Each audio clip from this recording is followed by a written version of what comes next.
শিল্পাঞ্চলে প্রবীণ তৃণমূল নেতার রহস্য মৃত্যু, বাগানবাড়ি থেকে উদ্ধার তার ঝুলন্ত দেহ, ঘটনাস্থলে উত্তেজিত জনতার বিক্ষোভ। শনিবার বিকেলে দুর্গাপুরের কমলপুরের বাসিন্দা তৃণমূল নেতা বছর 64 নিখিল নায়েকের কমলপুর এলাকায় জঙ্গল লাগোয়া দাসের বাঁধে বাগানবাড়িতে দোতলায় যাওয়ার সিঁড়ির ঘরে তার ঝুলন্ত দেহ উদ্ধার ঘিরে ব্যাপক চাঞ্চল্য ছড়ায় এলাকায়।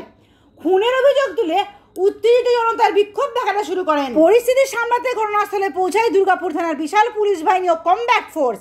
এলাকার মানুষদের অভিযোগ, এলাকায় নিখিলবাবু ভালো মানুষ ছিলেন, এমনকি দলের ভালো সংগঠকও। বোঝাই যাচ্ছে ওনাকে খুন করে ঝুলিয়ে দেওয়া হয়েছে। মানুষকে মার্ডার করে চলে যাচ্ছে আর পরিণামে চলবে না। কার দেহ উদ্ধার হয়েছে? নিখিল নায়ক, আমাদের নেতৃত্ব ভালো ছিল তৃণমূলের। কি শুনেছেন আজকে হঠাৎ করে শুনছি দুপুরবেলা কেউ মারধর করে মার্ডার করে দিয়েছে।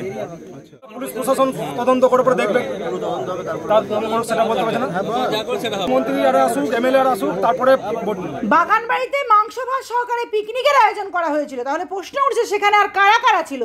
মন্ত্রী প্রদীপ মজুমদারের অত্যন্ত ঘনিষ্ঠ তৃণমূল নেতা নিখিল নায়েকের মৃত্যু ঘিরে গভীর রহস্য দানা বেঁধেছে। দুর্গাপুর থেকে নিজস্ব প্রতিবেদন, সমাজ পরিবর্তনে মানুষ।